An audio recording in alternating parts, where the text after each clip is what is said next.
Hey guys, I'm Jen. And I'm Dalton. And this is Remint Reality, where we're going to talk about all things JPEGs, NFT real world assets, and basically anything that's happening across the Web3 ecosystem. I have thoroughly enjoyed doing this with you. Like we said last week, we're getting to riff every week, and it has been just so much fun getting to know you. And now we're back for our second round. So Yeah, let's our go. second Let's round. dig in. And I think this one's actually going to go live. We're going to put this one up in its full entirety. So I'm excited to see what people think. I know last week we were like, so branding this and that, and no, now we got it dialed. Thanks to you, Jen, for creating this beautiful logo, and we have a Twitter page and everything. So I'm pumped.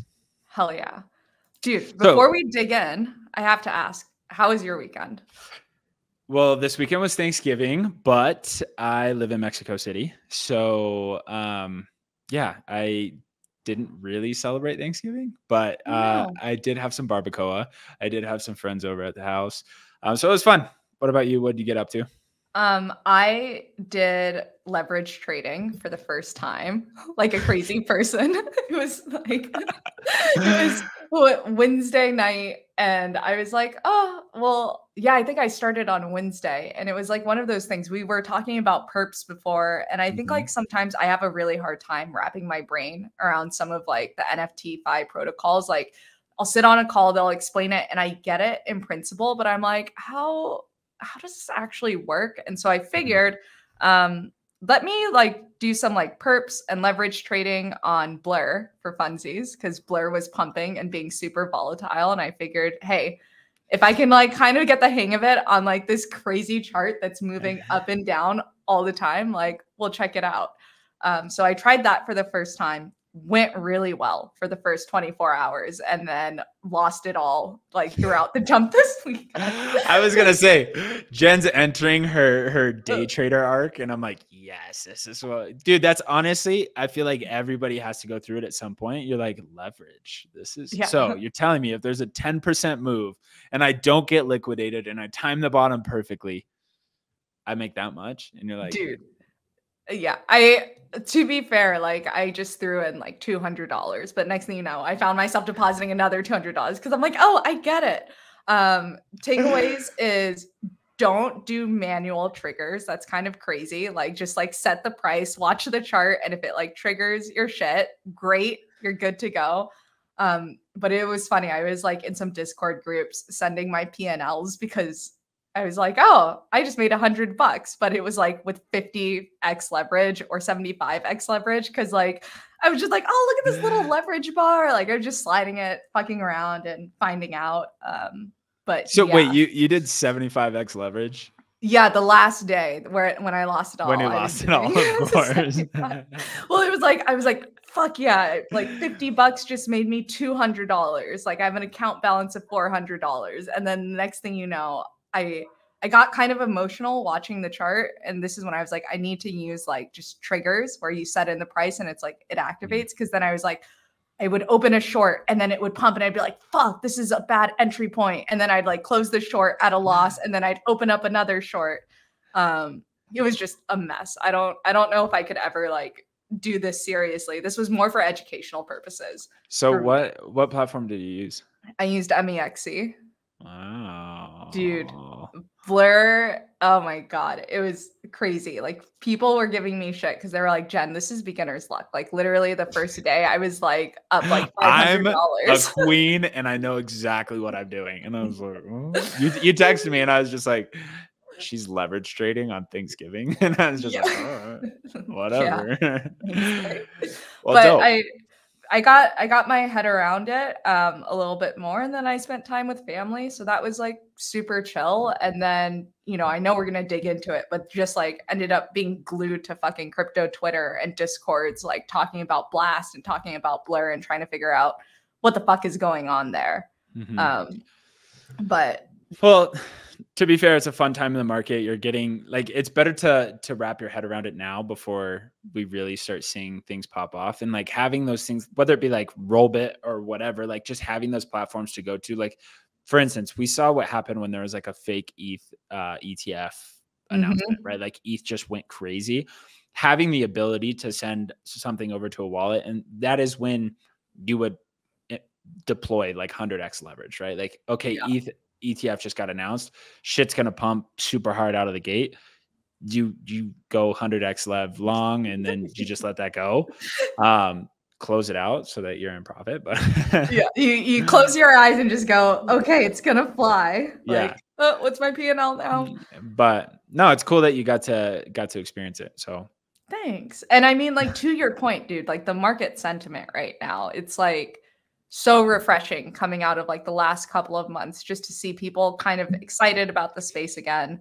Whether we're excited about the space for the right reasons, I think is like another conversation. But I think everyone's just generally happier and not as depressed. And I was looking at Coin Market Cap and I'm like, wow, that like greed fear index is like comfortably sitting in greed. And it's been like that for a few weeks. And like, I haven't seen that in so long. So that's dope. I saw a tweet the other day that said at 35,000, or no, it was at 25,000. Nobody said that it could go to 35,000. Now where we're at now, people are like, oh, there's no way it goes back to 25,000. And I think that kind of attitude kind of scares me, because there's so many people bull posting now. People are coming back in the mix.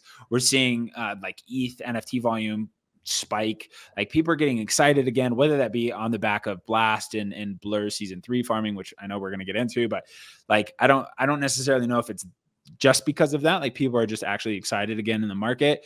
But then again, I think that we could see some type of reversal here, and people would get absolutely wrecked. And like, one of the things I always ask myself is like, okay, what is max pain in this situation? Is max pain to see price spike because nobody's involved? And now I think people, like, price has been hanging out in this general vicinity for the last couple weeks, and people are starting to say like, oh yeah, no, people are starting to long again. They're starting to like start buying things, and they're like, okay, like, I'm prepared. I'm in the Solana ecosystem now. Now what happens? And I'm like, that kind of scares me. It kind of scares me.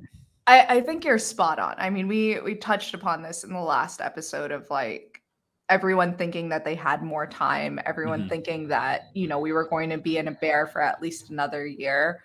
Like, I don't know if the bull posts that we're seeing are just a result of like the slight uptick in price, because like, let's be honest, like the moves have been great, like on Ethereum to go from like that 1,800 range to $2,000. But it's like, I can also see it going back down. Like, I'm just excited that sentiment is generally better, but do I think we're in a full blown bull market yet? Like, absolutely not. Yeah. No, and you see it in the Solana ecosystem too, right? Where how Solana was at $8, like after the whole SBF thing in November last year. And we see this just atrocious downtrend that has slowly kind of come back around. And now Solana sitting in the $60 range, and people are super excited. NFT collections are selling out again. People are just pumped, right? Like, they're starting to see their bags absolutely rip. Mad Lads hit 115 sold today, which is crazy. Like, that they were worth 40 sold just a week and a half ago, 2 weeks ago. And there's just like this excitement in the market, right? But then again, like we said, max pain, like, I feel like people are starting to long their longs, and they're like, yeah, no, okay. Like, I didn't think I had this much time. And now I'm in this situation where price has kind of been hanging out for the last week. We haven't seen any real fireworks. And so people are starting to layer in again, and they're like, okay, cool. Now I'm ready. And now I'm just like, dude, I think obviously neither of us knows what's going to happen in this market. Of course, the market doesn't know what it's going to do tomorrow. Like, literally, like that Blur pump that I saw, like from the day before, even before, a little bit before Thanksgiving, like it went from like 55 cents and then shot up to like almost 70 cents. That was insane. But I think like we are entering the season of DCA. I think, you know, that initial pump that we saw in the last couple of weeks kind of just, it was like a wake up call for me of like, hey, you know how you've been saying you're going to like prep your bags and pack your bags, you better actually start fucking doing it. And so I think like a little bit mixed overall, but dude, I think it's just DCA all the way. Like, no, we'll see what happens, right? Like, I'm excited to, at least people are paying attention again. if we are lucky enough to see a pullback, that is when we need to start going all in again, because I think we talked about Gordon Goner last week, and like the Gordon Goner sweeps.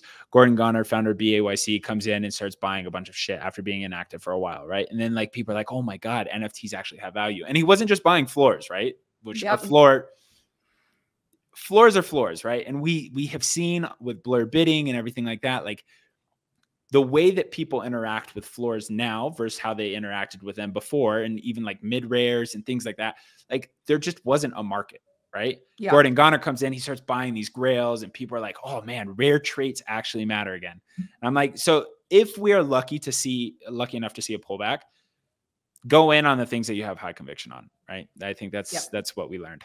So. And hold for dear life. Like that's literally all we have to do is like, start DCAing, pay attention to the things that we have high conviction with, and then just hold. Yep. Like, knock on wood. Or well, then Jen's gonna start leverage trading, and then everybody's gonna get wrecked. So I mean, don't tempt me. I was like, oh, do I put another $100 in this account just to like see what happens? Okay, not related to leverage trading. I just want to call this out. Here it is. So this past Saturday, ETH NFTs had the most volume that they've had in any single day since early July. So I think that just goes back to the point that we were talking about. Like sentiment is coming back. People are starting to buy things again. Nice to see some volume in the market, which I know we were a little bit hesitant on post Blur season 2 ending. But I know we're going to dig into that. Before we do, dude, I was checking out Flooring Protocol. It seems like they had a couple of updates over the weekend. Do you want to dig into some of those? Yeah. So first things first, we're talking about having like high conviction in some of these platforms, right? I think Flooring Protocol is starting to become one of those plays for me. I'm not invested in it at all at this point. Like I've just been watching it from the side, but FLC Free Lunch Capital came out last week and said that Flooring Protocol's mission is to own 10 to 30% supply of every single NFT collection. That's pretty insane. Oh, okay. For a point of clarity, do they mean that Flooring Protocol itself, i.e., Free Lunch Capital wants to put 10 to 30%, or they want to attract enough users to have at least 10 to 30%? Right. Well, and see, this is kind of where it's confusing, right? Because I think he swept like 26 DGODs or something like that last week, and he pushed price up to 3 ETH.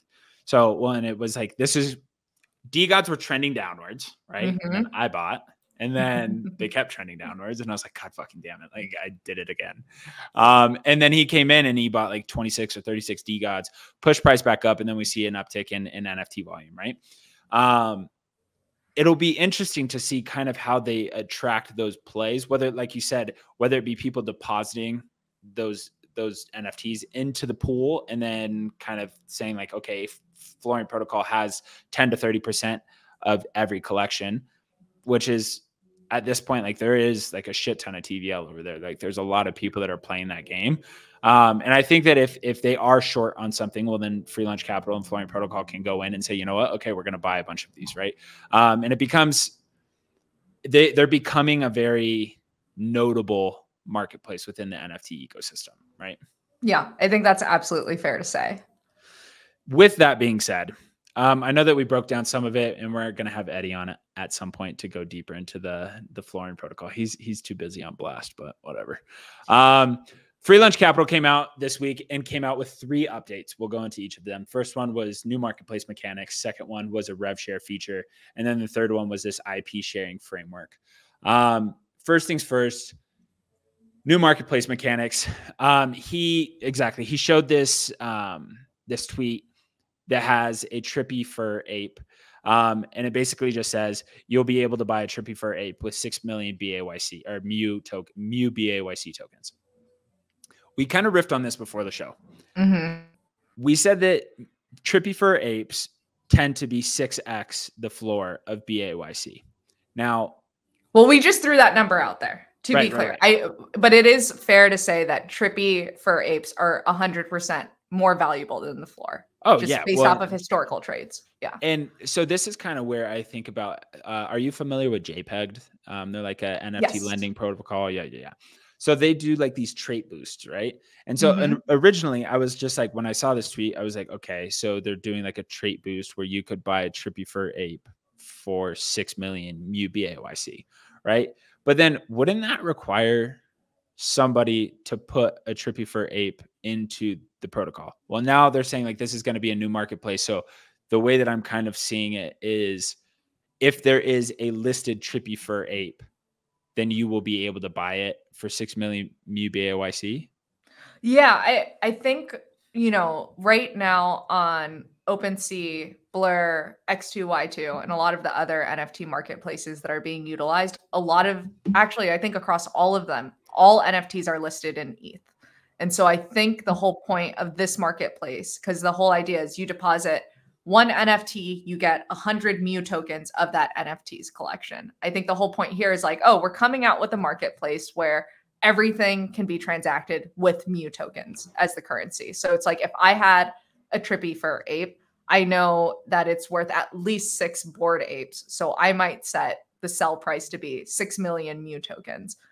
Like I actually think, now that we're chatting about it a little bit more, that could be interesting for those who are in flooring protocol and making their capital more efficient, because now they can just transact with MU tokens directly, instead of like, oh, let me swap to ETH, go to this marketplace and like pay in ETH, when they can just do it directly on flooring.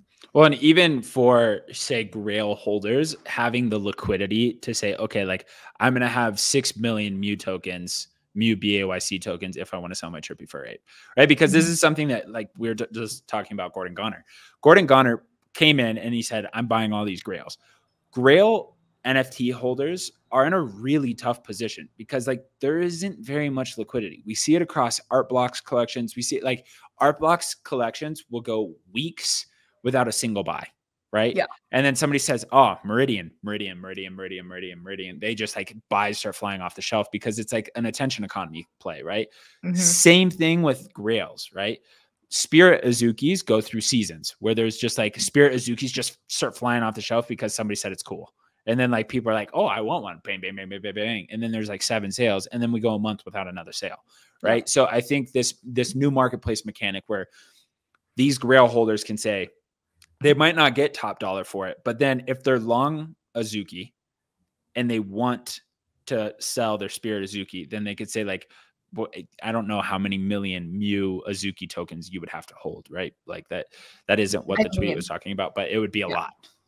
Yeah. I mean, and it also depends on like, to your point, what are these valued at? I think like where I get a little tripped up with using MU tokens as currency is like, MU tokens have their own pricing based off of volume. It's not concrete. Whereas you can't necessarily always say like 1 million MU tokens is going to be 1-to-1 equivalent of whatever the OpenSea floor or Blur floor for Bored Apes is at that time.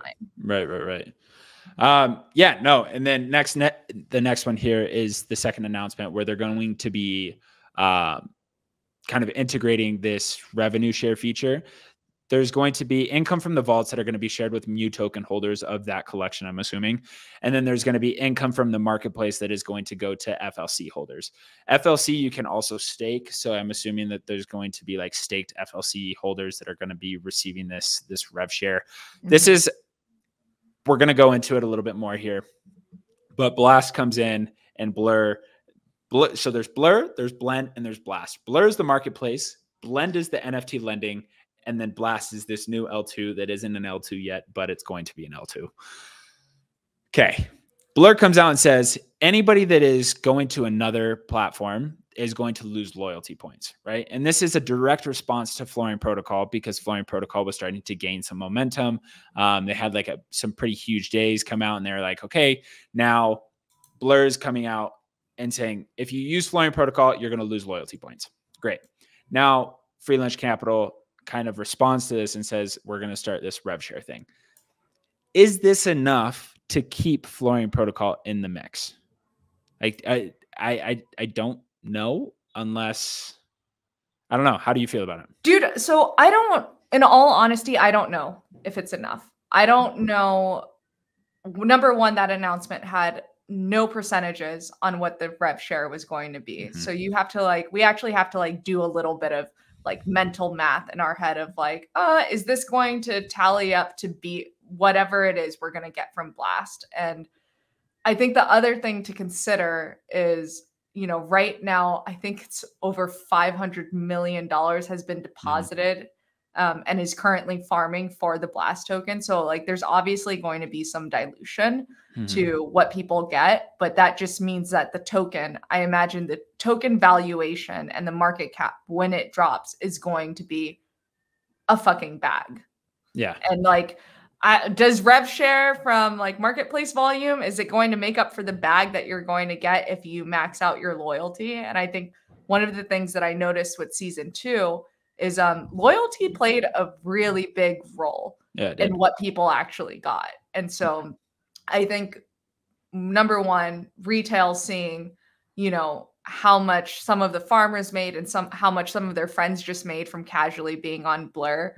I have a feeling that people are going to stick to Pac-Man's made me money before and he's going to make me money again. Yeah, no, I agree with that. And I also, this is something that Sam and I were talking about, bro, just have another wallet. I have at least 15 wallets that I use consistently. So I'm just just have one wallet that is that wallet and then this wallet that's that wallet. It's not that big of a deal, right? So it's super easy to circumvent if you want to. I think that there's going to be ways for people to get around this and it not necessarily be a big deal, right?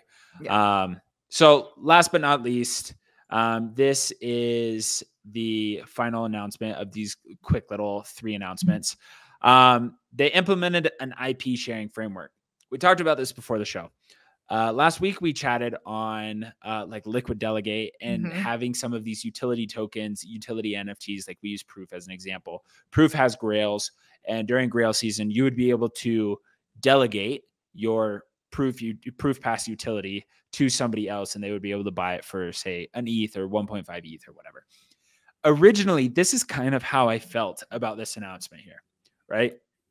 So you have these safe box holders that have Grail NFTs, and obviously Grail NFTs are going to be worth more in terms of IP and overall value, right? And so people can now sell their IP to their safe box, Grail NFT that's in the safe box. Right. Yeah. So you don't lose your NFT. Your NFT is there, but you can delegate basically this IP to somebody else that wants to use it, right? And it says there for 6 to 24 months. NFT in the safe box. I really don't know if this is a big outside of, say, Pudgy Penguins that they just hit a million followers on Instagram.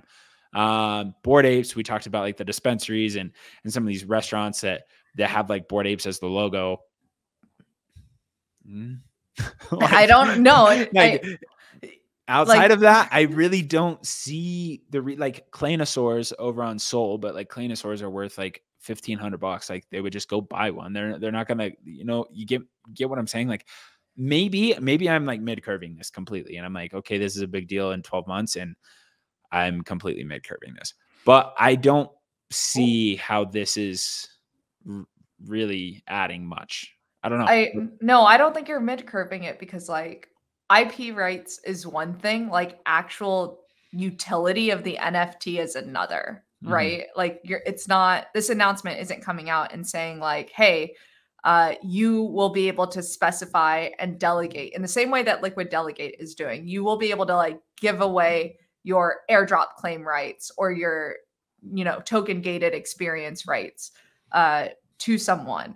The IP play, I agree with you because it's outside of certain communities, I really don't see people doing a whole lot with their NFT IP. If we're just being realistic,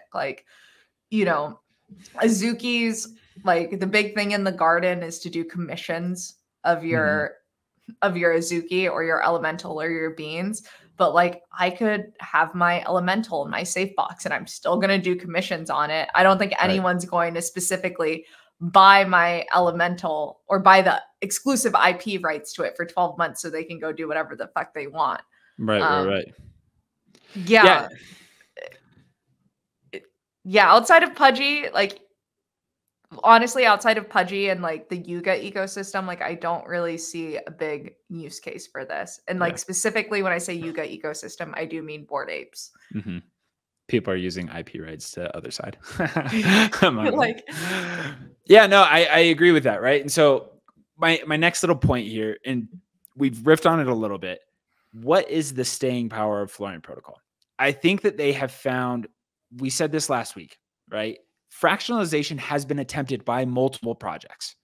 It just has never had any staying power. Flooring Protocol comes in and they're having a huge month, right? Like their all-time high for 24-hour volume was like over 6 million. What is it here in my notes? I have, this is from Saturday. Blur did $25 million worth of NFT volume. OpenSea did $5.4 million worth of volume. And then Flooring Protocol did $4.2 million worth of volume. That's pretty impressive. Like this platform has only been around for a month. And now we're seeing, obviously, Blur's dominating the volume game. But this also came out right after the Blur announcement, right? So Blur Season 3 is kicking off. It's very difficult to differentiate in between what is actual authentic NFT volume, like somebody saying, I want that NFT, versus people saying, oh, no, I'm going to take advantage of Pac-Man and Blur and all of the incentivizations that are coming out of the Blur ecosystem, right? I mean, I think this is a perfect time to just like pull this up because it's not only across like NFT volume, we're also seeing this across lending volume. How much of this is actual organic, like people actually wanting to borrow? And like, I think it boils down to this is all incentive driven. I think this is fascinating that majority of people who buy, NFTs on OpenSea, generally they go and they pick one, they select it, they buy it, and then they hold it for more than 30 days. Whereas on Blur, we're just seeing the same NFTs on the floor being, rinse, repeat.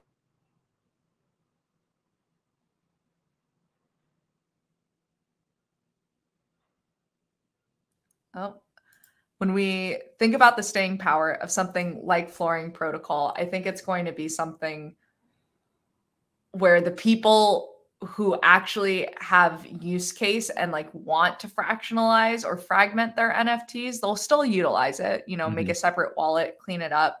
But I think like majority of folks, it's going to be a product that's probably a bit too complicated. Like if you think about it, like if we were to say NFTFi in general, at the very top, the thing that everyone understands is buying and selling NFTs. Great. And then the layer below that, borrowing and lending. Great. Like that, I feel like is already having like some hard time picking up organic traction. And then you take it a step further and you go to fragmentation. And it's like, I think the actual audience for folks that are like, how can I take advantage of this? It's kind of limited outside of a bull run now. Well, and see, I think that's kind of the main point right here is like, what happens when we see a bull run, right? Like, I think that people that want to get some exposure to these blue chip NFTs that don't have 30 ETH laying around, and they're like, yo, I believe in Bored Apes, but I don't have 30 ETH, but I do have 4 ETH. They could buy 4 ETH worth of Mu BAYC. And I think that becomes like that's a great use case. And I'm very bullish on that. Like, I think even maybe not necessarily in PFPs, because like, I think Bored Apes, Yuga and like other people would have to kind of cater to that, but more so in like generative art, right? Like I'm a big time believer in Chromie Squiggles. So like if they do Chromie Squiggles fractionalization, like that becomes a very interesting like opportunity for people. But this is where we'll get into this in a little bit, but ETH gas fees are just ridiculous. Like I freaking hate ETH gas fees. And I just don't, that's where I just like, why is this being built on ETH? Like if we're doing fractionalization, you aren't even actually transacting like that actual NFT. You're just buying Mu tokens. Like why couldn't you do this on an ETH-L2 and then use like Mu tokens, like a wrapper to, you get me? Like this is a wrapped version of that, but it all goes back to mainnet. But like, I don't understand that. So so when it comes to like L2s and really just like the multi-chain universe, because there's so many different blockchains, if you think about it, I kind of wonder if people are hesitant to go to L2s because it's hard to onboard folks to L2s. I think like literally the only reason why folks are onboarding, I'm going to put this in quotes, onboarding to Blast is because of this airdrop that we know is coming and that we know is going to print some money. How much we have no idea. But like, can you imagine if like Flooring Protocol launched on Arbitrum first? Oh yeah. Instead of ETH, like there's no NFTs over there, or yeah, not to my knowledge, but it's like the NFT community is on ETH. I feel like builders have to start with ETH and then they can always expand to multiple EVM chains pretty easily. Yeah, well, and see, this is kind of what we've seen with NFTFi native protocols, right? Like NFT perps, right? NFT perp and Tribe 3 both exist on ETH L2s.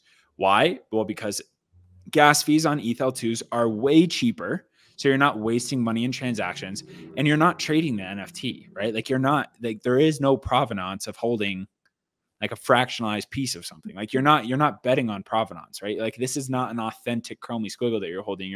You're holding 4 ETH worth of Mu Chromie squiggles. Like I just don't, that's where I kind of think the provenance thing at this point, like will the blue chip NFTs stay on ETH mainnet? Sure. Yeah. Like I do agree with that.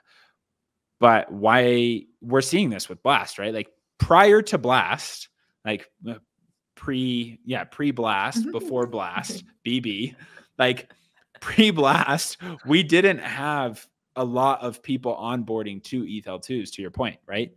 Yeah. On base, we've seen like some uptick, like people were interested in friend tech and friend pet and like all these other like niche kind of projects over on base. So I think base it has like a community over there.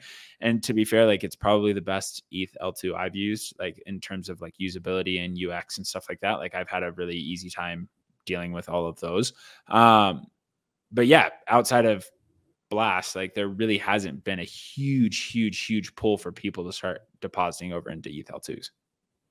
Yeah, unless you're a DeFi guy or gal, you know, like that's literally when I look at the communities on other L2s specifically, it's usually like DeFi opportunities that exist there, not necessarily NFT opportunities. Right. And I think like you mentioned that, you know, if I had some Chromie Squiggle Mu tokens, like it's not necessarily on an L2, it's not necessarily the provenance I'm betting on. I think like the whole point of being able to have exposure to the collection is because of the provenance. It wouldn't matter if it was like Mu tokens on, you know, Blast, if they end up launching on Blast, or Mu tokens on Polygon or Arbitrum, whatever. It's like, as long as I have exposure to the actual thing at the end of the day, even if it is a derivative on a different chain, like I don't think that necessarily matters. I think it's more about who right now in the NFT community would be like, oh yeah, let me go like set up this whole new network just so I can like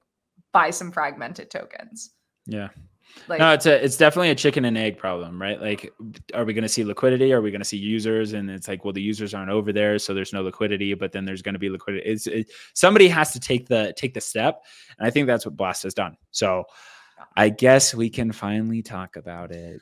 Oh God, well, where shall we start? Well, let's start with Blur and season 2 and a little bit of what happened there. So, basically, on the 20th, November 20th, Blur season 2 ended, and we saw a ton of folks get airdropped. I think the biggest airdrop for the top farmer was like $7 million, something obscene like that. And then we also saw Blur token pump. And then along with season 2 ending, of course, season 3 was announced. So Blur season 3 is completely powered by Blast. So instead of earning Blur tokens, you're going to be earning, we don't know if they're called Blast tokens, but we're just going to call them Blast tokens. They keep referring it to as redacted from Blast. So season 3, powered by Blast, it's going to end in May of next year. So it's 6 months. And the way the airdrop is working is it's actually a 50-50 split for Blur users. half of the airdrop is going to go to Blur holders, people who are just holding the token and staking it. And then the other half will go to what they're calling the quote unquote traders. So people who have been bidding, listing, lending, doing all the things to earn all the Blur. I think this is pretty funny because last week we talked about this. It's like, one is the price pumping on Blur, market manipulation. Two, is the price going to absolutely tank after everyone gets airdropped? Because they're going to be like, I have losses that I need to like realize, and I need to sell this token and get the fuck out. I don't know what Pac-Man did, but he like found some magic hat and pulled a rabbit out of it and was like, yo, if you hold your Blur tokens, you're going to get airdropped another token for this L2 called Blast. And it worked. Dude, it worked. I am all my Blur tokens are staked right now. And I just hit my like first 1 million holder points. Like he has gamified the crap out of this. See, this is I just posted the chart for screen sharing here.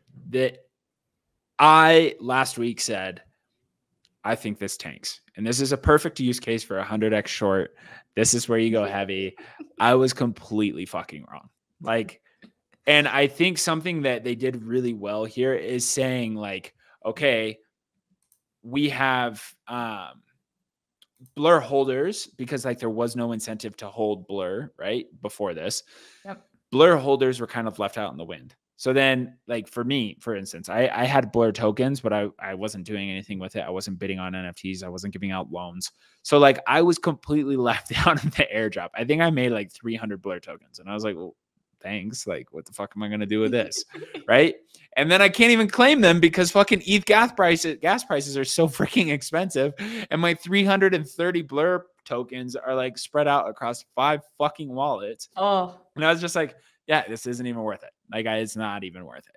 So what they did a very good job of, I think, is saying like, okay, now we're going to split this 50-50. We're still going to get the action of farmers because like there's going to be less farmers than there were before, I think, in that sphere, because like, I don't know, like you could just buy, stake, and hold Blur. Like there's no reason to take on additional risk. There's still going to be people that do it. So like those people are going to probably print, but then it's also giving people the opportunity to hold Blur. And then now people don't want to sell because they're going to stake their Blur.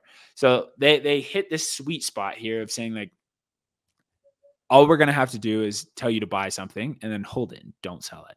And what's going to happen? Well, price went up. So yeah, because there's no longer a fuck ton of selling pressure. And there is a reason to hold now, apart from, what do they call it? The Blur Foundation governance. Because I don't know about you, but I hold Blur and I have not checked out the governance form once because I'm like, oh, what is this? You know what I mean? Huge governance guy. I'm just kidding. I'm not. And okay, so Blur season 2 ends. Blast, this L2 gets announced. Let me throw this. It's not an L2 yet. Yes, this is correct. Blast is not live yet. So you can see I have a few points. I have very, very baby amount of points compared to a lot of folks on the platform. But the whole idea around Blast, at least from Pac-Man's announcement, was to pretty much solve like 2 problems. Number one, Dalton, you've been saying this all day. Gas fees on ETH are outrageous. Like we lose so much money just paying to transact. So that was one of his first grievances. The second one was he felt that he could not create an institutional grade NFT per platform on top of ETH for this reason. And then the third thing, which I actually thought was interesting, was just all about increasing capital efficiency, where the native token of this blockchain is going to be earning yield. So how it works is right now you could bridge ETH to Blast. And if you bridge ETH to Blast, that ETH is actually earning yield, because what Blast is doing, or I guess I should say the Blast multisig is doing, is they're taking that ETH, depositing it into Lido, which is an ETH staking platform. And so you earn 4% on the ETH that you bridge over. And then if you bridge over stable coins, that's getting deposited into MakerDAO and earning about 5% yield. So this whole idea that natively, if you have assets on this L2, you're earning yield, I actually think is pretty ingenious. And I'm surprised it actually hasn't been done before. So it's cool to see that aspect and element of it. Mm-hmm. No, I posted about this last week. Like as soon as I can add this here. This was my tweet from last week. Like as soon as it came out, little to no ability for institutions to get involved with NFTs at this point. Gas on ETH is fucking stupid, which I've said multiple times on this podcast already, but it's provenance, bro. I sincerely don't care, especially if we're talking about whether it be fractionalization or anything else. Like, I think, like I said, Gen Art and like the heavy hitters are going to stay on ETH mainnet, but interacting with these things can be delegated to ETH L2s at this point. Like, I just think that it's a much smarter way to go about it. And then using basic ETH to denominate everything that we're doing on ETH or even Sol for that matter. Like, I just don't really understand.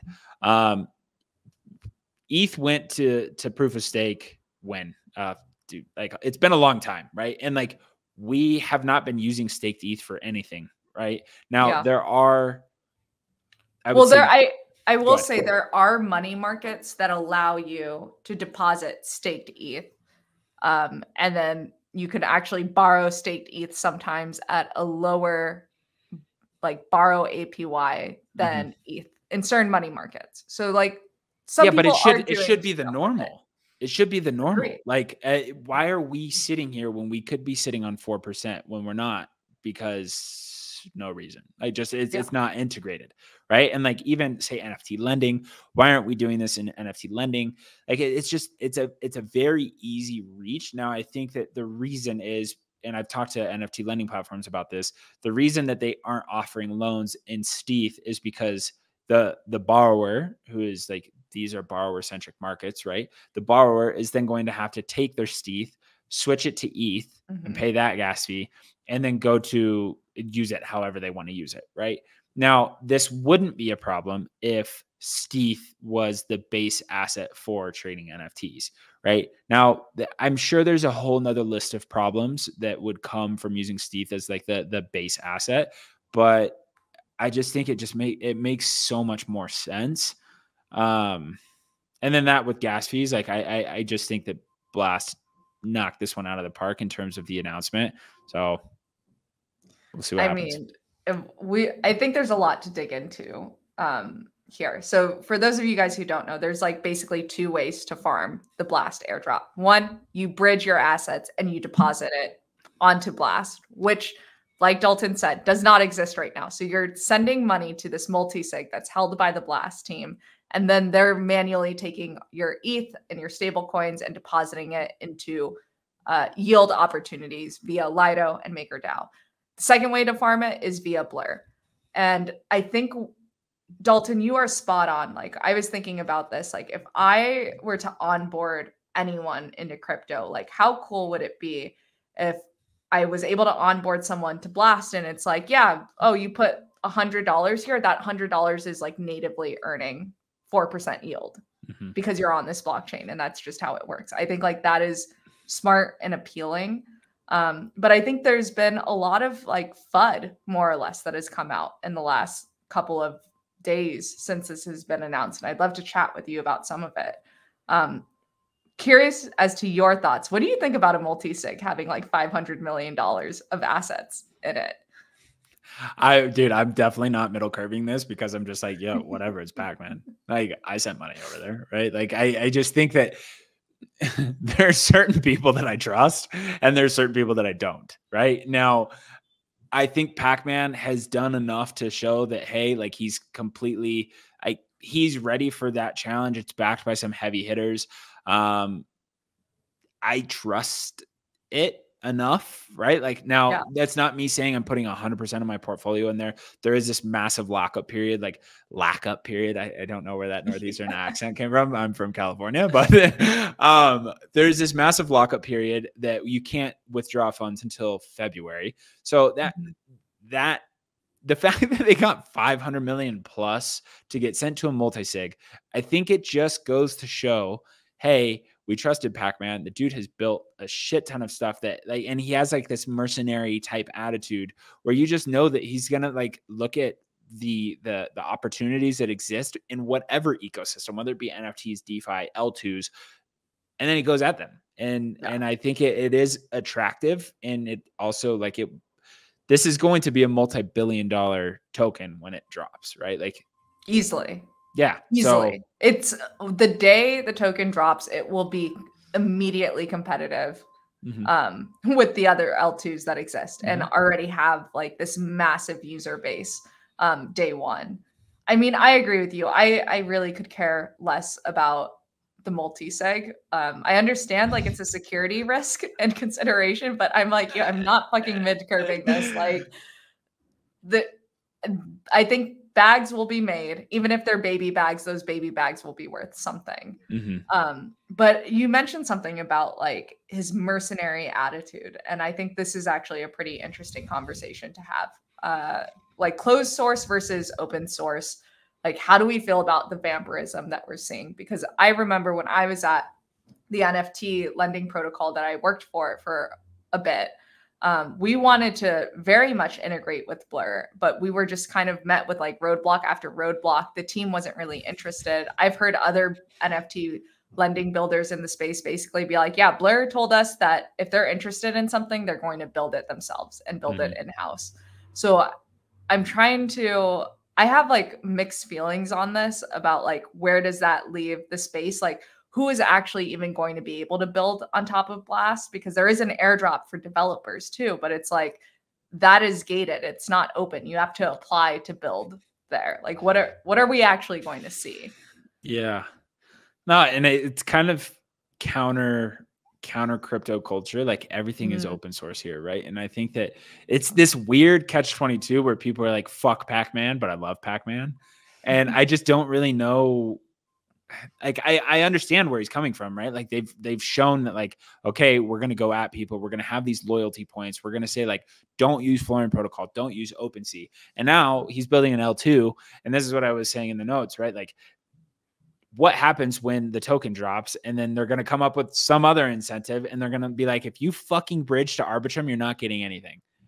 And then what happens? Like Arbitrum TVL drops and then Blast TVL, like they're robbing TVL from other L2s.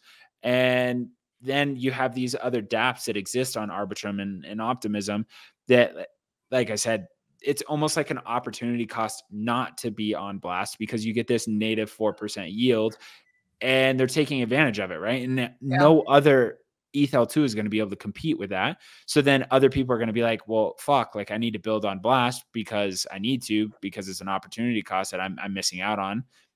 What gives here? Like, I really, really, really don't know, because the ETH L2 ecosystem is going to get absolutely shattered, I think, because like Blast is just going to be extremely like mercenistic about like what they're doing. And they're going to tear down whatever they can. And then on top of that, like we saw it within NFT lending, NFT marketplaces. What happens when they go at like the LST platforms, like Lido, right? Like they're going to build it themselves. They're just going to launch their own LST. But I feel like, to your point, yes, there's a lot of volume. Yes, they've taken up a lot of market share, but like how much of that is farming versus organic? And let me see if I can find it. Like right here, like if we look at Blur versus OpenSea, like you can see here that like, yes, Blur has the volume, but look, OpenSea is still dominating with more daily active unique users than Blur. And so that is a very interesting chart. Dude, and even if we look at NFT lending, like, yes, have they dominated the NFT lending space? 100%, but like how much of that loan volume is actually organic versus people just being like, I'm trying to max out my points. Yeah. Because like the way Blend is designed, which is their NFT lending feature, it's like you can get out of those loans after 30 hours as a lender. So it's like very easy to take that capital and like just keep recycling it to like farm points, but it pumps the numbers. I think that was because there wasn't any real product market fit. Like there was product market fit in the fact that they built like a pro trader NFT marketplace, but like Blur existed before they like absolutely annihilated OpenSea via like, hey, we're going to zero marketplace fees, we're going to zero royalties. Like it existed before and there was not very much traction, right? And so then they said, all right, fuck it, we got to ramp up the incentives. And then the incentives went up and then all of a sudden Blur usage went up, right? And then Blend came out and like how many people were NFT lending before Blend? Like not a whole load, Dude, right? like literally like 8,000 wallets. Yeah, Like, and that was how many of those people, like myself, that have 15 wallets that were taking part in like doing multiple multiple things. Like, protocols. yeah. And so then the difference here, I think, is that Blast is like, I think Blast could potentially have some hardcore product market fit where people look at it and say, like, fuck, dude, I'm not making 4% because I'm not making 4%. And then the dApps and developers and builders are all going to go over there because they want to take advantage of that, right? I don't know. That's just kind of like my hunch. But I don't think it's the worst thing. I don't. No, I don't either. Yeah, like, and when I look at like the Arbitrum Foundation and like Optimism and even like Polygon, like they have their own reward system and grant system for incentivizing builders to come over there. Maybe it's like more of a we need to change the way we market and we need to like really ramp up on dev relations to make sure like our builders stay here and they feel taken care of. Because I think on the flip side, while Blast will be incredibly disruptive to the L2 space, it goes back to my question, like who is actually going to be able to build on Blast? Because like I said, right now you have to apply.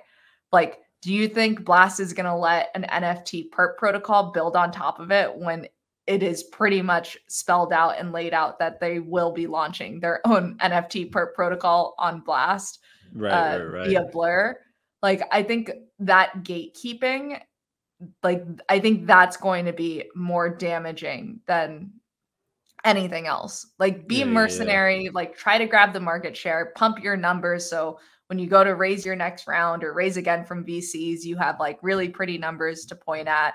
But at the same time, it's like, I don't know who's actually going to go and build on Blast because I don't know who's going to be allowed to. I think out of the entire NFT and Web3 ecosystem, or at least I'll say the NFT ecosystem that I've seen, like everything that Pac-Man has done has probably been like the most black box, most convoluted, most centralized way. But like, I don't think people care right now because again, the incentive is there. Yeah. No, and like this exists throughout life, right? This isn't just crypto specific, but like your greatest strength is your greatest weakness and your greatest weakness is your greatest strength, right? Like I just think that like at some point Blur, Blast, Blend is going to shoot itself in the foot with being so anti-community, or something's going to have to give at some point, right? Like they're going to get too big and they're going to try to build too many things, and then there's going to be a security risk or something, right? They're just going to have their hands in too many baskets and not be focused on, and they'll miss something, right? Something will fuck up. And we haven't seen them be put in a position to course correct that much yet. But we'll see. Like we've been talking about like a bull run, right? What happens in a bull run? Does Blur stay like as competitive as they are right now? And like if they're trying to be like this massive net that's catching every single opportunity, like how many investors do you know that try to do this, right? Where they're just like, oh fuck, that's pumping, I'm going to sell this and go to that. Oh, this has got, and like they go to so many different things and then they don't do anything, right? Like they end up shooting themselves in the foot. Yeah. I wonder if that kind of happens to Blur at some point. Like that's speculating on months and months and months from now, but it's an interesting kind of debacle that they've created. Totally. And I mean, one other thing on the topic of Pac-Man and everything that he's doing, I do think it's worth showing Dan Robinson. So this is the lawyer and research over at Paradigm. A lawyer guy. Well, look, coder/lawyer research at Paradigm. So the TLDR here, I went through and I read it. Basically, it's like, oh, at Paradigm, you know, when we saw the marketing, we felt like it crossed a line and we definitely have concerns and we're talking to the team about it. But ultimately, at the end of the day, we invest in founders that we believe in and, you know, they're independent. We trust them to build what they're going to build. I feel like this became a pretty big like talking point of a lot of the FUD. Honestly, my thoughts are it doesn't really matter. I kind of feel like that kind of announcement coming out from Paradigm is one to cover them from a legal basis because dude, the amount of memes. If I had like $1 for every time I saw a meme on my timeline that was just like Ponzi scheme and then like someone slapping a sticker on it and being like backed by Paradigm or like sell me this pen and it's like, oh, it's backed by Paradigm. I almost feel like I'm putting my marketing hat on. It's a response to make sure folks know. It's like, oh, we don't necessarily condone this, but at the end of the day, like they've do what provided you him want. with money. Yeah, like do what you want. Like this is so our legal bases are covered. Like I think it's just noise. But I did want to bring it up because it has like over 1 million views and people have been talking about it. Dude, it is kind of interesting, right? Like how they had to say something and like blur dumped after everything. And I think it's just like you said, I think it's just they're trying to save like the PR side of them saying like, hey, like we don't agree with this, but like do what you want. And then like legally they're like, hey, we didn't think it would go this far, right? But like at the end of the day, does it make them money? No, exactly. Like and like their hands are in the bucket. They're like, hey, don't look at us. And I'm like, come on, bro. Yeah. And I think like people just need to remember that like VCs are great. I love reading VC research. I think there are some really, really smart VCs out there, at least on the research side of things. And I learn a lot. But ultimately, at the end of the day, they need to make money for their investors who have given them money to invest. And so, you know, Pac-Man's printed for them before. He's probably going to print for them again. Yeah. No, like, exactly. No, so, well, kind of going in line with that, we said Ponzi, right? Ponzi, yesterday, there was an NFT Fi Spaces hosted by one of our friends, Eddie. I think they had like 600 concurrent listeners at one point. Like the dude just absolutely crushed it. He crushed it with marketing. Like he just did a really, really good job of getting people over there. One of the big themes was like people calling it a Ponzi and like a lot of mid curving going on, and people are just versus like, no, pyramid. Like they're this is a pyramid scheme. They're trying to get, and he's like, dude, this is a referral program. These exist in other places. Like you refer us somebody and we give you money, and it's like whatever, right? Like I just don't think it's that big of a deal. Like the multi-sig part of it, yes, like that's kind of. There's 500. It's a little bit of like a security concern, but it's also like a tiny bit. But it's honestly, it's in a multi-sig. At least it's not like you only need 2 confirmations out of 5 multi-sig. Well, like, and people sent, what's that guy's name? Brian Armstrong. Dude, people send him BitBoy. Yeah, dude, people send him millions and millions of dollars, and that's just straight to his wallet. Like. So not whatever. And Ben.eth too. Yeah, Ben.eth, another one. A whole slew of them where it's like millions and millions just got sent. Send me money. And then people are like, all right, I'm gonna do it. Not like, even a multi-sig. Whatever. Yeah, exactly. So I think going into this NFT finance spaces, 600 concurrent listeners. Yes, there were some big dogs over there. Stats was over there, Gabriel Layden. There were some heavy hitters that were kind of talking about it. I know Fubar had some comments on it, and they were kind of negative comments. So like, I think that also made people interested as well. Did you actually spoke on it as well? I was listening, but I was also on a date. So. Oh my God, you were listening. I was on a date. I was on a date and I looked at it and I was like, fuck, I was supposed to, like, Eddie told me, yo, come speak on this. And I was like, fuck, I'm on a date. Like, I'm not going to do this. So then I cut the date and then I came back home and then. You cut a date for a Twitter Spaces? We went to dinner. Like, it wasn't like I left her hanging, and I was just like, hey, like I got work. And she's like, oh, like, are you speaking on a podcast? I'm like, basically. You're like, kind of. Yeah, exactly. So I came running home, and then like I missed like an hour and a half of it. So, but you were on there. I was on there for the beginning when we were just more or less like talking about Blast, same thing, Ponzi stuff. There was a point where not Ed, sorry, David from Meta Street was on there. And I've spoken to David before. He is so smart, like such a giga brain guy. But like, I can only follow him like 30 or 40% of the time because it gets like very, very like what I would consider technical from a finance perspective. And I'm like, I just jot down notes of like, I need to go look this up later to make sure I understand what he's talking about. So I actually really enjoyed the space. I thought it was great. I think it's awesome to see anytime there's something where we are seeing a bunch of people take interest in NFT Fi. I think it's fucking bullish. Like we're in the NFT Fi Illuminati chat. There's like only like 400 of us in there. Which that like, yeah, it's like a super small community. Like I would say maybe only like 80 active users like messaging in the Telegram a day. And so it's nice to see this be the center stage of conversation. Yeah. No, I had a post earlier today where I was like, okay, this is like my one main takeaway here is we had 600 concurrent listeners. I am deep in the space. Like I've been researching NFT Fi for over 15 months now. Like I am extremely deep in the NFT Fi ecosystem and I was confused. I was like, dude, what the fuck are they talking about? I'm like, this is way too over my head. And I'm like, this is crazy for somebody that has spent the last 15 months researching this. And this has been like one of my main areas of research. And I was still like, dude, I'm not tracking. And so we talked about this a little bit earlier, right? With like ETH NFT holders and the way that people kind of interact with the blockchain. To go from ETH NFTs and being like a holder of Azuki or Pudgy Penguins or D-Gods or whatever, and then to take the massive leap over to NFT Fi. That's a huge jump, right? And I think that just my main takeaway is we need to dumb this down. And I think that we said this on the first podcast, like neither of us come from a traditional finance background, which I think is helpful because both of us are extremely curious and we like to learn and we like going in on these things.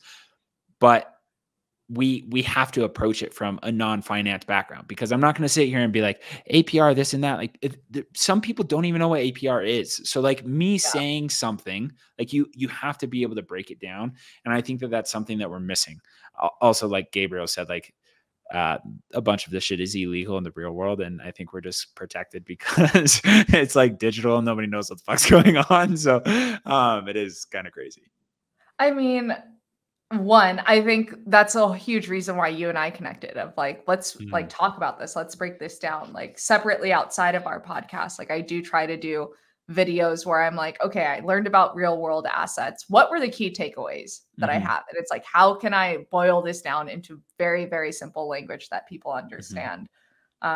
So I think we're starting to see it. Like, you know, hopefully people will find some of the content that we put out helpful. But the other thing too is I don't think people realize how early NFT Fi is. Oh yeah. And then, you know, if you're like me and you're like, everything is coming on chain, like we live in a digital age, money is going to be digital. Everything that we own will be digital. Like NFT Fi is going to be a massive part of the rails of what actually makes this new economy work. And so I know like some people have feelings about NFT lending. And honestly, a lot of what I get is like, they're like, it just leverage sounds scary and I don't want to touch it. Like that's what I'm seeing a lot from retail. And then I think it's going to come down to education and marketing. And also instead of being like, yeah, we're going to give you triple yield because XYZ. It's like, I tell protocols this all the time. I'm like, you need to boil it down to a sentence. It needs to be feature/benefit marketing. You need to constantly market your benefits, not necessarily your features, if that makes sense. Yeah. It's like get cash instantly. And people are like, oh, okay. Like that makes sense to me. Like, how does this work? And then it's like, well, we have a feature that does this. And that seems to have resonated very well in my experience in history. Yeah. Nah, dude, this is like, I worked with Sam at Proof, Sam NFT Statistics, right? And when I first started there, like one of my big hangups was like, I would try to explain this and I'm like, this is crazy because this and that and this and that and this and that. And he's like, dude, you're like throwing a bunch of like abbreviations at me. This is like an acronym. I don't even know what the fuck that means. And it really stuck with me because stats has grown immensely since he started at Proof. And it's something that I really respect. And yesterday, as I was listening to the Twitter Spaces, I was like, "Bro, this is too much. This is too much." And we Where need to go ahead. Well, where did you get lost? I'm curious because I like missed. I had to jump like 2 hours and to go make dinner. But like, where do you feel like your hangups were? Well, when we were talking about infrastructure, like blockchain infrastructure in general, I think that there's like Mhm. very, very techie people, and then there's like normal people, right? There's like, Us. okay, like, yeah, exactly. Yeah. So it's like them talking about like, okay, well, this is the blockchain. This is actually how it works. And this isn't how it works. And like people were tweeting about it. Like Fubar, half the time Fubar tweets anything, I'm just like, I don't know what the fuck that means. Right. And so I'm like, when we're talking about that, or we're trying to describe where yield comes from, or drawing that like David drawing comparisons to like the 2008 market crash and things like that. Like I was like, okay, I'm following this. How does Mhm. this have anything to do with NFTs and easy to access yield? Yeah. Like we're throwing out a bunch of numbers here, and I don't know where we're at on the timeline anymore. Right. Like Yeah. that is very confusing. And I think if you go to a protocol, or you go to NFT holders and you say, hey, you could stake your NFT and you can make 4.8%. Yeah. Like even that, which is a very, very simple sentence for people that are like in the NFT ecosystem, stake, like there's a lot of people that have staking, and now 4.8%, they don't necessarily need to know where it comes from, right? They don't care. They just see stake and make 4.8%, right? Yeah.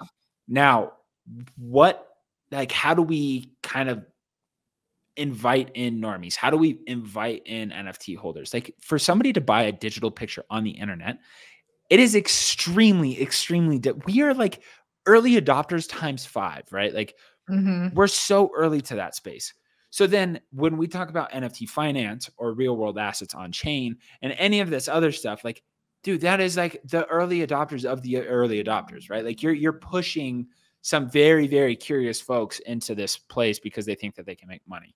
Now, we see the infrastructure. We see how this is all going to kind of develop over the next, say, year, 2 years, right? But we need to make it more inviting because like the 18 paragraph breakdowns of like The white yeah, papers I'm like, and dude, the GitHub docs. Yeah. I'm like, bro, too much, too much. So this is where, I'm an advisor to Kettle, which is like they're building an RWA peer-to-peer lending marketplace, but specifically for RWAs. I too have been in the space for a while, and it wasn't until I told my partner about like, hey, imagine, you had a luxury handbag that Mhm. was gifted to you from your great grandmother and you inherited it and it's like worth $200,000.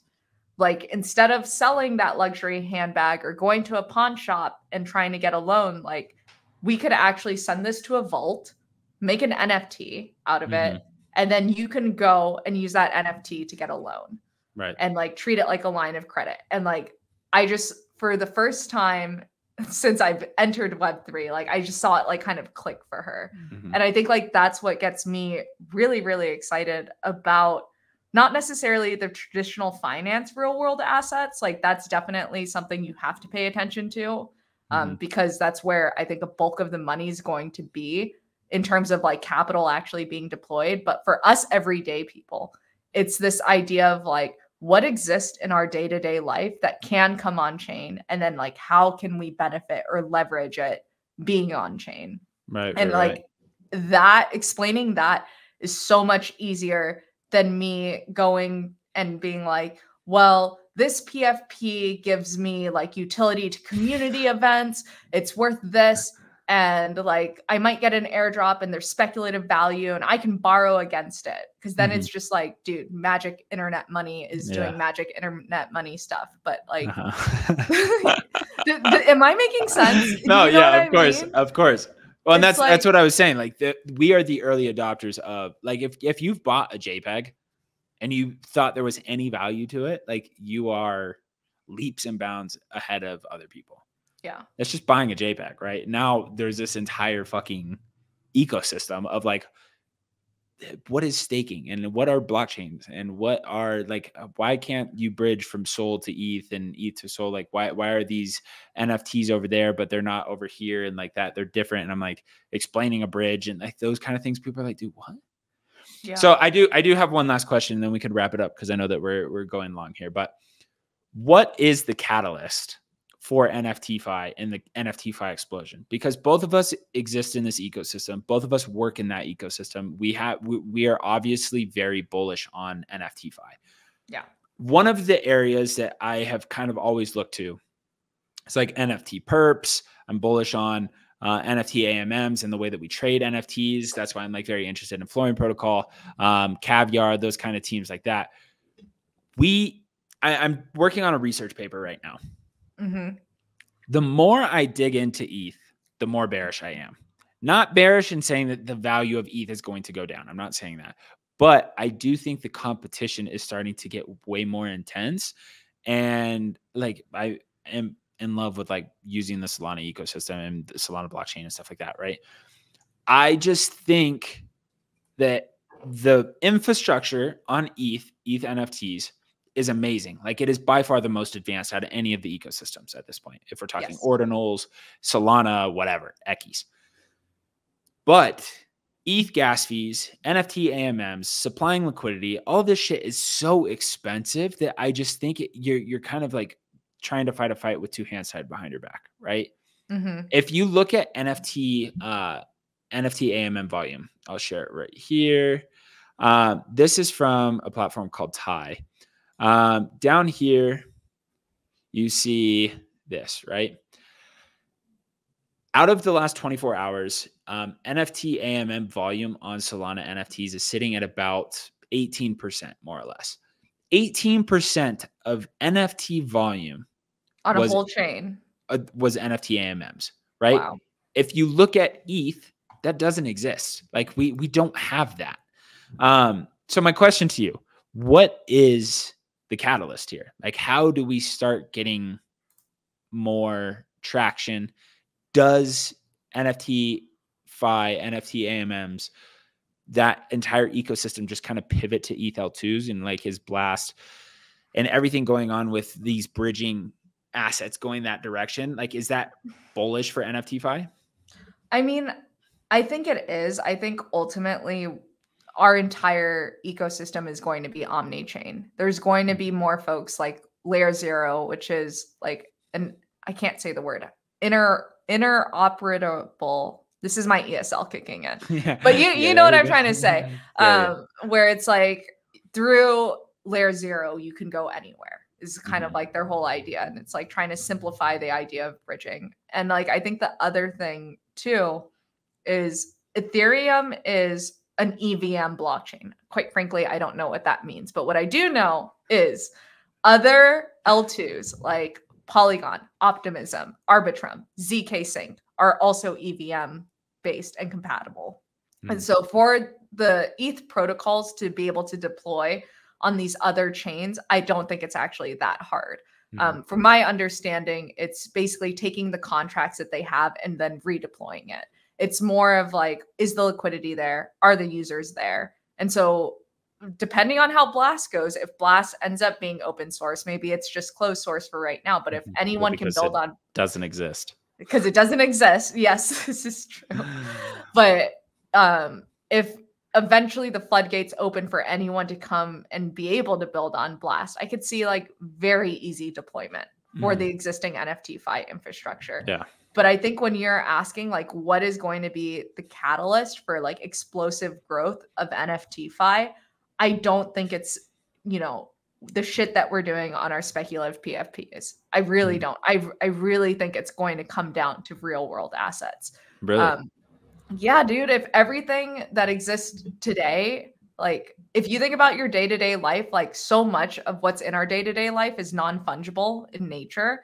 And so all of that shit becomes tokenized and like people are going to start transacting with the blockchain potentially without even realizing they're transacting with the blockchain, especially if like banks and other institutions start to move towards Web3. And I know like I have a few friends in finance and they're all like, yeah, the technology is kind of at a point where we can't ignore it. like in terms of like how it lowers our overhead and like how efficient it can be to just operate. So like when we think about like that hockey stick adoption cycle, like the existing community here in Web3, we make up such a tiny fucking fraction of that. And it's like, how do we onboard the next, you know, not 1 or 2 billion people, but like, how do we onboard the next like 100 billion people, 200 billion people into DeFi? And it's not going to be speculative PFPs and having NFT finance tooling on top of that. It's going to be real world assets. It's going to be traditional finance coming into this space. And then it's going to be everyday folks like you and I who are like, oh, I have a valuable collectible. I need a loan. Or like once, like imagine if the entire luxury watch market was tokenized. So if you were going on to like an online retailer and trying to buy a watch, like you're actually getting an NFT and you have to like redeem it. But like if that was all tokenized, then it's like, then you could short the luxury watch market utilizing NFT. You can like start to do all of these other things. But I think like ultimately, if we're talking about like what is actually going to take this to the mainstream and have like mainstream adoption, I think it's going to be within real world assets. Yeah. Interesting. I when I talk to teams, I always say build for the people that are here. And at some point, you have to build for the people that aren't here, right? Like, and we've talked about this a little bit, just like the NFT lending marketplaces, like the NFT loan wars and shit like that, like people going like PvP, trying to steal from other people instead of focusing on growing the pie. And that's kind of what they're doing at Kettle, right? Like they're looking elsewhere. And that's super bullish for the space. Like I think as they grow that pie, that is just something that we need to do as a space. And I think that goes back to the open source culture that we have here, right? Like people are so much more like people can just fork things and they're like, all right, cool. Now we're doing it. And I think I could do a better job of marketing or whatever. So it is interesting. Like main takeaway is like, yes, build for the people that are here, but also at some point we have to build for the people that are coming. So hopefully we are here and we're still talking about it as that intersection happens, because I think it is going to be quite explosive and we're going to see some pretty badass, like up only action. Oh, hell yeah. Like the last thing that I'll say is like right now, even with Blast and like $5 million+ being in this multi-sig for this L2 that's coming. 500 million. Sorry, 500 million. Thank you for the correction. My girl, $5 million. $500 million is like, how much of that is actually new money entering into our ecosystem? Did I freeze on your end? You like disappeared and then you came back. That was crazy. There we go. But I was just going to say, like, of that 500 million, how much of that is new money entering into this ecosystem? And like, I don't think any of it's new money. And so it's like, if we want explosive growth, if we want to hit mass adoption, you nailed it on the head. We do have to start building for people who aren't here yet. You know? No, I agree. Well, hey, thank you for another week. We had some technical problems, but we adapted, we overcame, and here we are at the end of the show. Yep. And if you guys liked this, since this is actually getting published, make sure to like, comment, retweet, give us feedback. If there's things that you're interested in us talking about, let us know. You know, we're out here deep in research reports, scouring crypto Twitter all the time, but I think it's important that like we have conversations about things that people are actually interested in learning into at the same time. 100%. 100%. No, I'm excited. Thank you for doing this. It's been fun chatting with you. So we will be back next week. Let's go. Thanks, everyone. See ya. Bye.